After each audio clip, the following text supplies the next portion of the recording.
അപ്പോൾ എനിക്ക് മനസ്സിലായി, ചട്ടമ്പി സ്വാമികളുടെ ആത്മകഥ വായിച്ചപ്പോൾ അതിനകത്ത് തിരുവിതാംകൂർ ഭാഗത്തുണ്ടായിരുന്ന ജാതി വ്യവസ്ഥയെക്കുറിച്ച് പറഞ്ഞത് കേട്ടിട്ട് ഞാൻ അന്തം വിട്ടു പോയിട്ടുണ്ട്. അതായത് മറ്റൊന്നുമല്ല, ബ്രാഹ്മണന്റെ 32 അടി ദൂരത്ത് മാത്രമേ നായർക്ക് നിൽക്കാൻ പാടുള്ളൂ, അയിത്തം.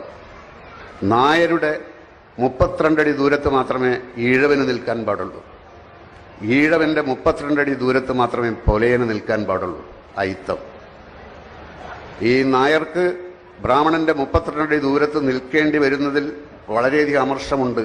എങ്കിലും ഈഴവനെ കൃത്യമായി അവർ 32 അടി ദൂരത്ത് നിർത്തിയിരുന്നു. ഇത് തന്നെയാണ് ഈഴവന്റെയും അവസ്ഥ.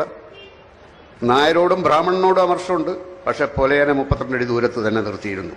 അങ്ങനെ ഒരു വൃത്തികെട്ട സംസ്കാരത്തിൽ നിന്ന് വൃത്തികെട്ട അവസ്ഥയിൽ നിൽക്കുന്ന കേരളത്തെ നോക്കി വിവേകാനന്ദൻ ഭ്രാന്താലയം എന്ന് വിളിച്ചതിൽ യാതൊരു തെറ്റുമില്ല.